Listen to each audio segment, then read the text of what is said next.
Are we set up there? Do you have a decent shot? Okay. Well, then I think we will get started here. I want to thank everyone for coming out today.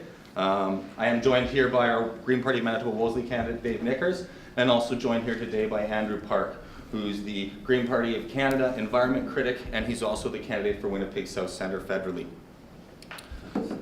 So with the Premier set to conference in Quebec City tomorrow, Greg Selinger has a choice to make.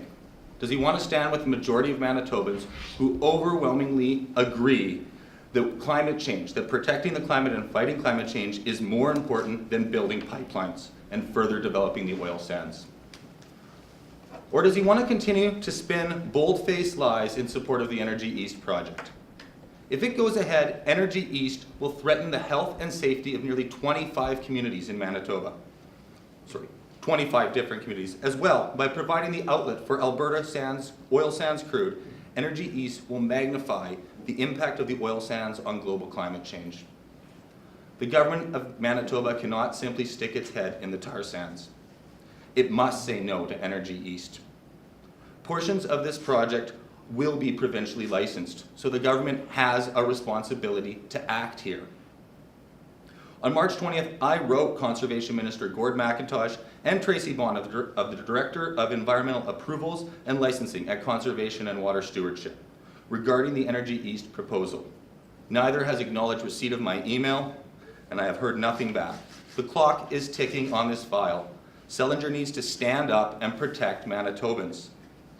Perhaps adding insult to injury, this thick, corrosive, clay-ridden diluted bitumen will be pumped clear across the country with Manitoba hydroelectricity. This places the province in a dangerous conflict of interest regarding the Energy East proposal. Perhaps half the output of Manitoba Hydro's Keeyask generating station is dedicated to powering Energy East pumping stations. In essence, this means that Manitobans are paying higher electricity rates to fund the development of the oil sands. Selinger needs to choose between protecting Manitobans or selling hydropower. Using lower impact hydroelectricity to power the production of higher impact dirty oil is completely unethical, uneconomic, and quite frankly, a danger to the health and safety of Manitobans and the planet. I'd like to invite Andrew Park to come up here and add a little bit from the federal party perspective, as obviously it's provincial responsibility, but aspects of this project that are federal as well. Thank you, James. Okay, I'll try and make it short and sweet. In the Green Party of Canada, we start from the core assumption that the majority of fossil fuel reserves have to stay in the ground if we're to avoid dangerous climate change in the future. This isn't a political speculation. This is the best available scientific evidence that we have. Seen in this context, all energy developments and pipeline projects will have to undergo a sniff test to see whether they're going to cause a net increase in greenhouse gas emissions. This means that the climate impacts of new pipelines will have to be taken into account as part of any inquiry into whether a project should go ahead. But the National Energy Board claims that its mandate does not allow it to take into account any impacts upstream or downstream of a proposed pipeline. And this is plainly unacceptable. How can the NEB not take into account the planetary impacts of the very product that's going to be transported in these pipelines? This refusal to see the bigger picture exposes more cracks in the facade of a pipeline inquiry process that is sadly broken and which lacks social license. And if the NEB really is barred from accounting for the climate impacts of pipelines, then clearly we need to convene a panel that is empowered and that is qualified to do so. The Green Party of Canada opposes any project that facilitates further growth in oil sands production. Rather than promoting dirty oil, Canada needs a national clean energy strategy and a climate plan that leads to real and lasting reductions in greenhouse gas emissions. This does not mean that the Green Party of Canada seeks to shut down all production from the oil sands, but if dangerous climate change is to be avoided, oil sands production has to be constrained. By 2100, We anticipate in the Green Party that Canada's bitumen production would be mostly devoted to the manufacture of long-lived chemical and petrochemical products rather than fuel. And we need to recognise that the oil sands are a resource, but they're both too valuable and too dangerous to burn. Thanks very much. Now I'd like to bring Dave Makers up to talk for the Green Party of Manitoba a bit more. Dave's been doing a lot of work on the technical aspects of the project and also give us an outline of the project itself and maybe some other interesting information in terms of where the government stands and where the government's assistant to the Premier's Conference stands. Thanks, James. As you said, I'm the Green Party candidate for Wolseley. My name's Dave Makers. By providing an outlet for the Alberta oil sands crude, the Energy East pipeline will magnify the Alberta oil sands impact on global climate. The proposed Energy East pipeline project is essentially a plan to move corrosive diluted bitumen from Alberta to New Brunswick. It involves the conversion of 3,000 kilometers of nearly 40-year-old natural gas pipeline in Saskatchewan, Manitoba, and Ontario, and a further construction of 1,600 kilometers of new pipeline in Alberta, Ontario, Quebec, and New Brunswick. There are 6 natural gas lines operated by TransCanada Pipelines running in a corridor from Saskatchewan border to Ile-des-Chênes, where they split into 3 lines continuing westward. One of those old gas lines will be converted to the Energy East pipeline. These pipelines are 40 years old, constructed mainly in 1971 and 1972. The original asphalt tape exterior coating has deteriorated in some areas so that the pipeline is no longer protected from the stress corrosion cracking. There is a significant risk of rupture and explosion of the proposed Energy East pipeline from a nearby natural gas line.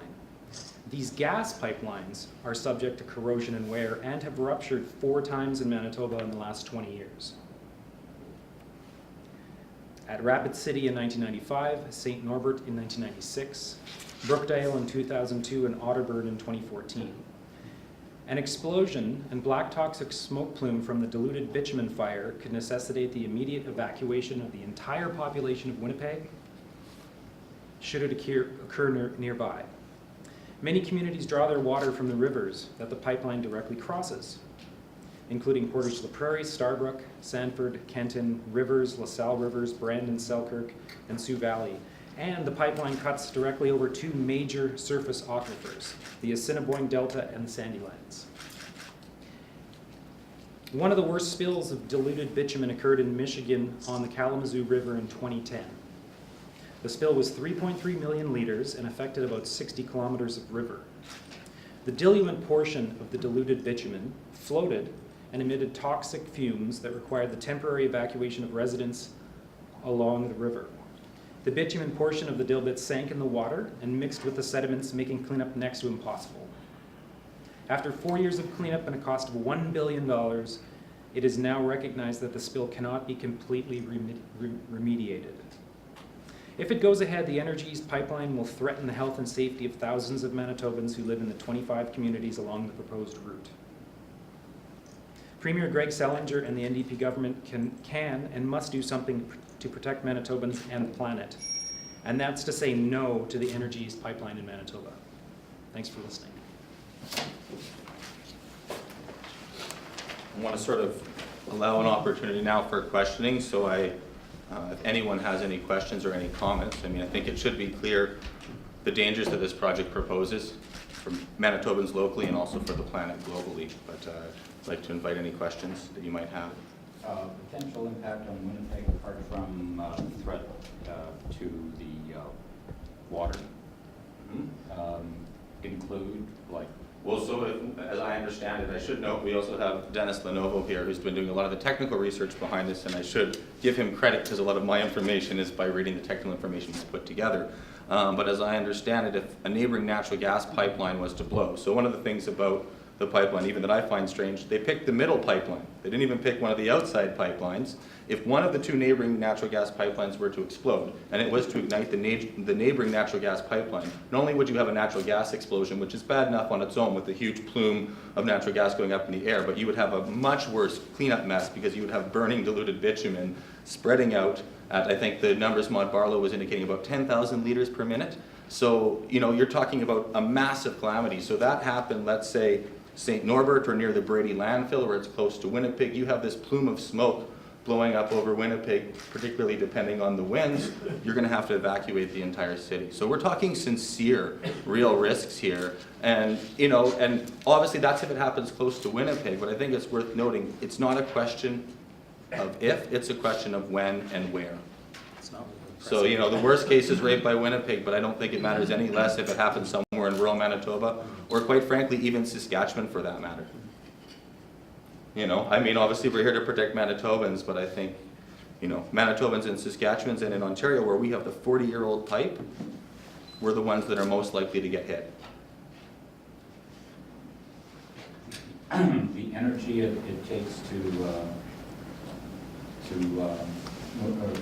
run one of these pipelines, we're talking half of Keeyask. Yeah, that was based on the Public Utilities Board testimony of Ed Wachinski. Actually, it was your colleague Bruce Owen who reported it. Yeah. He reports 2,000 gigawatt hours. Now, to put that into context, just to help you a little bit, that would give you 2,000 gigawatt hours would give you 2 billion kilowatt hours. Now, new hydroelectric dams are coming online at cost of production at about 7 cents a kilowatt. That's without distribution. We're selling to industrial users on average of 4 cents a kilowatt. That leaves you a loss of about 3 cents a kilowatt. So over 2,000 gigawatt hours, that's about $60 million a year that we're not making back. We're actually giving to TransCanada to power dirty oil. There's also, if I may add. And I get, let Dave come up here and talk a bit further. And I'm sure Dennis would want to elaborate this on more than me, but the diluted bitumen gives off hydrogen sulfide gas naturally, which is both corrosive to the pipeline, and we know about the natural gas pipeline, it actually leaks all the time. It leaks from the valves and it leaks in the pumping stations. And so you have a twofold effect of the corrosive gas. It harms the metal that it's flowing through, and it also harms people that happen to be in the area. The natural gas leaks that happen now are relatively safe, like they're not going to knock you out and kill you, but if hydrogen sulfide gas gets out, it's going to harm people, and who knows where on the pipeline. At a valve, at a corner, in one of these stress corrosion cracks that exist already in this old pipeline. So we're getting kind of the short end of the stick. If they were to build a new pipeline, we wouldn't have to see these issues. But most Manitobans don't want to see this pipeline built at all for the reasons, not only what's going to happen along the way, but what's going to happen on the other side. It's the greenhouse gases that are ultimately the real threat to the climate. Did you have a comment, Dennis? Did you want to come to the podium? And I should introduce Des Lenovo with the Manitoba Energy Justice Coalition. And I think you probably know, but he's been doing a lot of the legwork in terms of the technical research. The sulfur is an interesting problem that was just talked about. Bitumen naturally contains 5% sulfur by weight. The diluted bitumen will contain 4%. And that's going down the line. And as it goes, it can transform into hydrogen sulfide gas. It will come in with some of it in it, where you've steamed the bitumen out of the ground, like in Coal Lake. But as it goes down the line, more will form from thermal decomposition because those lines will be hot, more than 50 degrees C. And it will also form from microbial action. And that hydrogen sulfide gas is deadly toxic. One breath over 1,000 parts per million will drop you in your tracks. You'll be dead before you hit the ground. And it is known that those pipelines now leak. They leak, as mentioned, from valves and from the stress corrosion cracks that are in them already. And people walk along this line with their dogs and so on. In fact, most of the leaks are reported by people who walk along the line. If you have a leak of hydrogen sulfide gas, that man and his dog will not come back. And this is a danger all along the line. It's simply irresponsible, inconceivable that they would allow this product to go down the line with a deadly gas in it. and it can be removed before it gets in. That's what the upgraders do in the tar sands. So this is obviously not a responsible method of moving the bitumen. If they were responsible, they would recoat the line. They'd remove the asphalt coating. They would remove it from near 5 natural gas lines at any population center or any habitation to reduce the risk. And another thing that people don't realize, it goes under the aqueduct in Manitoba, within 2 meters of the aqueduct. And how that was ever allowed to happen, that's in the blast zone of the aqueduct. How any engineering firm would allow that to happen is inconceivable. The city engineers, that's their land. They must have known about this. That line was first built in 1958, the first pipeline, under the aqueduct, within the blast zone. That, again, is inconceivable. Now with diluted bitumen, now you have the potential of contaminating Winnipeg's water supply. That aqueduct is actually made of concrete. And if you spill the bitumen, even if it doesn't rupture the line, it could easily soak in through that old concrete. So we have many serious problems here that are underappreciated. Thank you very much for that, Dennis. I think we all actually owe Dennis a round of applause for a scientist who put himself out there and has been doing the technical work that's needed to back this up and refute some of these claims. Did you have any further question? Did anybody else in the room want to ask a question? On, the Premier's meeting and climate change, and Manitoba's own performance and climate change, comment on that? Well, sure. I mean, we've repeatedly failed to meet our own emissions reduction targets. I mean, this government's big line is, we're a great green, clean province because we rely mainly on hydroelectricity. And although there's perhaps a small degree of basis for that claim, notwithstanding the amount of damage also caused by hydroelectric projects, the fact that now we're going to be putting this energy in to powering the pumps that are going to power the tar sands, to me, it's completely unconscionable. It's unethical. It literally blows my mind and makes me angry. And the emissions from the project itself here in Manitoba? And so, can you gauge that? So it's more an indirect. In Manitoba here, there's a lot of things we need to do. Obviously, we need to be driving less. We need to be changing some of our agricultural practices. But I'll put that into context too. Imagine if instead of powering the Energy East pipeline, we use that same energy to power electric vehicles in Manitoba, to see more electric buses. That gives us a double positive whammy, not a double negative whammy in terms of climate change, in terms of moving it forward. So I think there's a lot more that can be done. And maybe also on climate change, you might want to hear from Andrew Park. And, so we have a province that really does very little in Manitoba, I find, on climate change, and could do so much more. We have such opportunity, and instead it just sort of sits on its laurels and really hides behind ethanol and hydro with very little action beyond that. But I think going further, I think Andrew can comment from a federal government, it's perhaps even worse, although I always have a hard time saying that. I'm not sure which of the two is worse. Well, there's a couple of things that I can say in the context of the Premier's meeting.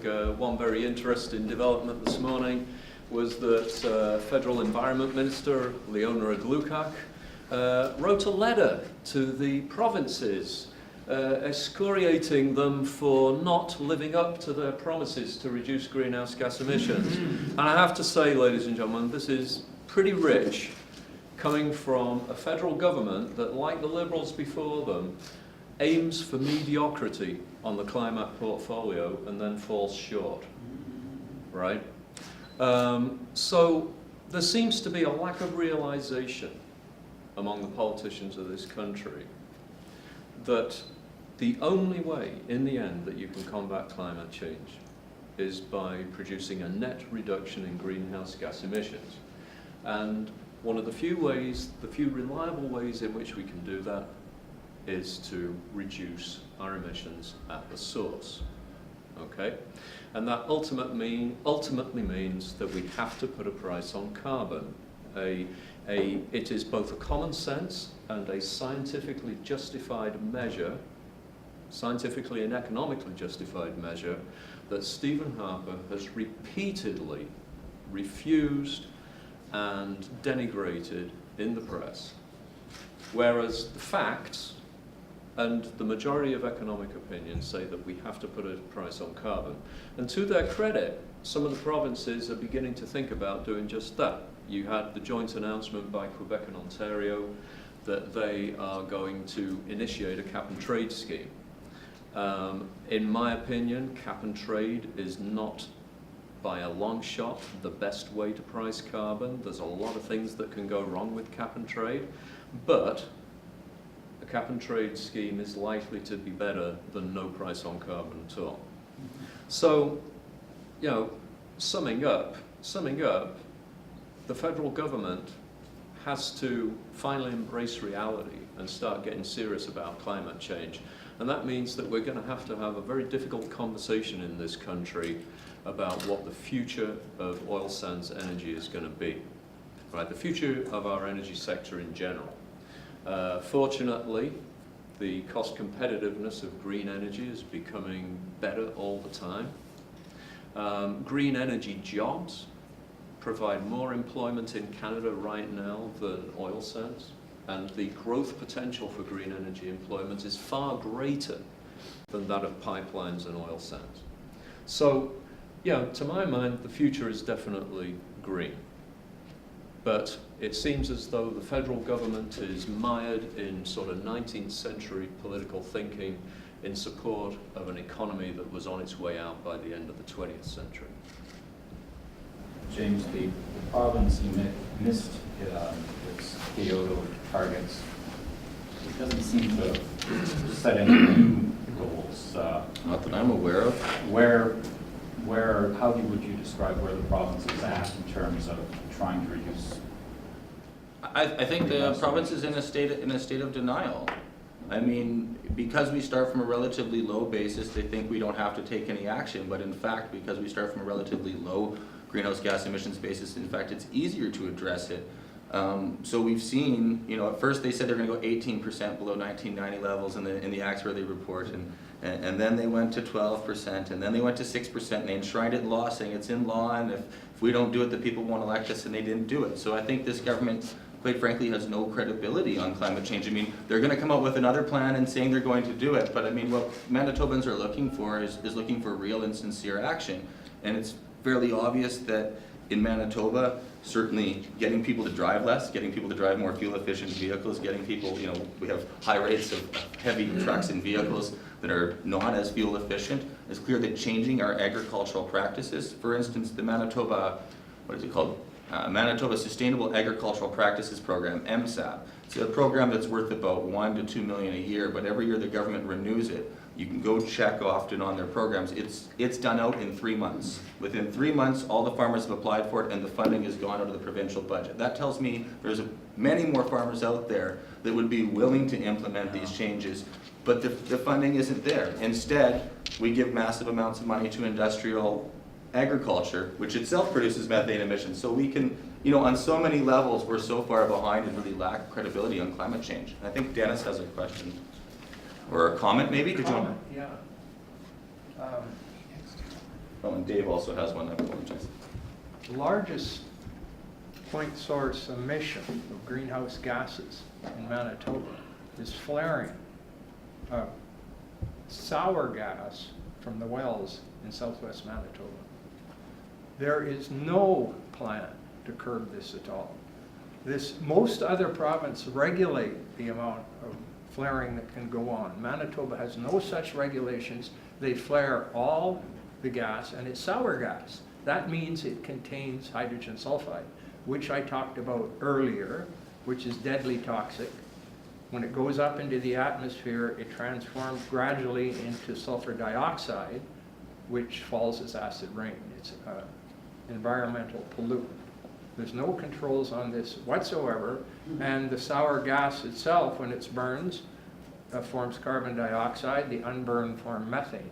potent greenhouse gases. And there's no regulation, there's no intention to regulate this.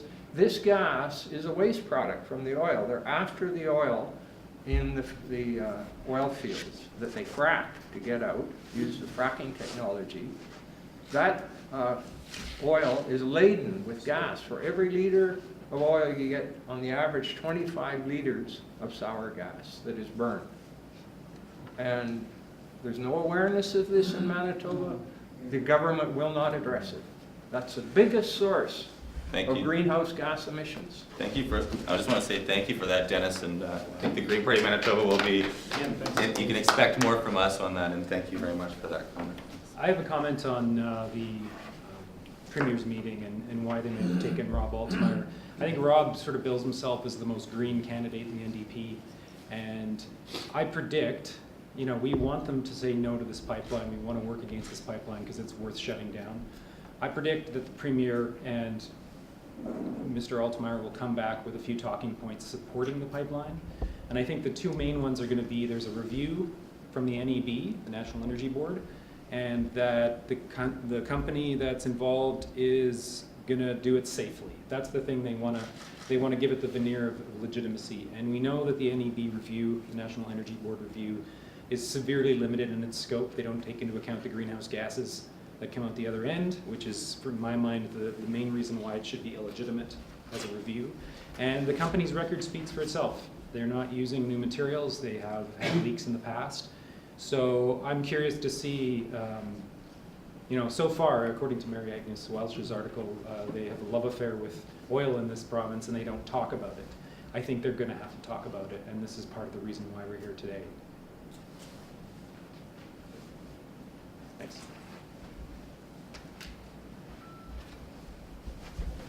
Eric, you had a question? Yeah, has the Green Party looked at the potential for offsetting climate change targets by protecting peatlands and or stopping peat mining in the province? Certainly, we've taken a long-standing position. For a number of years, we've worked sort of collaboratively on that issue in terms of stopping peat mining. Now, in terms of your point about offsetting, I think that's a really interesting and innovative idea. I'd like to sit down and chat more and work with the Green Party Manitoba Policy Committee as we're hammering out you know, the best plan for governance possibly for the people of 2016. But certainly we've long since been opposing the new peat mines, and I think maybe if you wanted to, you were interested in commenting, I know there's a new one that's been recently approved.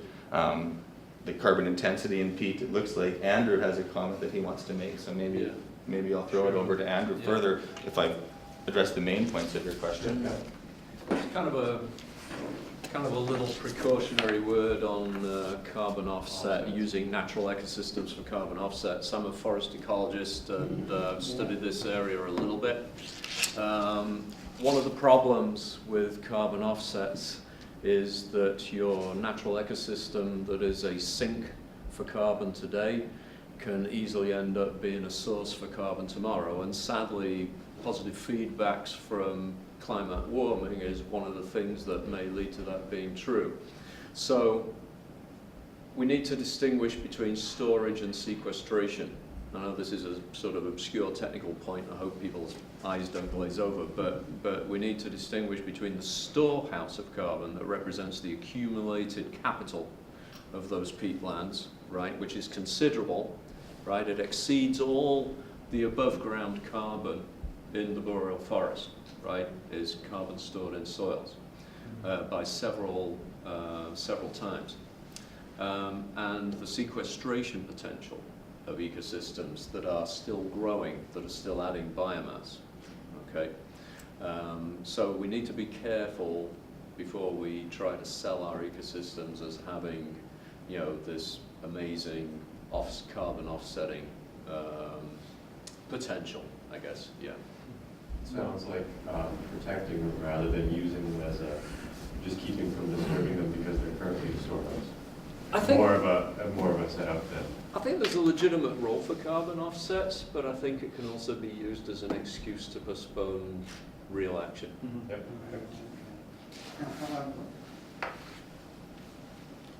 Yeah, I remember working on stopping logging in parks campaigns about 20 plus years ago. And carbon offset, or the carbon storage in the trees was one of the issues, but certainly the soil.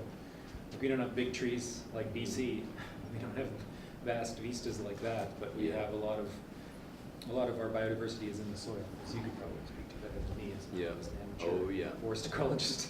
Yeah. Do we have any further questions from anyone? Okay, I think I'll bring it to an official close, but I want to thank everyone. I want to thank Larry Couch for coming out. I want to thank Eric Reeder for coming out of the Wilderness Committee, Larry Couch, the Winnipeg Free Press. We've lost CBC, but thank them as well. Scott Harrison, thank you for coming out. Rick Freeman, our director. Pam Sanford, member at large on the council, and of course Andrew Park, Dave Snickers, and for coming out. And I think it's really important that we continue to raise these issues, and you will be hearing more further from the Green Party of Manitoba. Thank you. All right. Thanks a lot.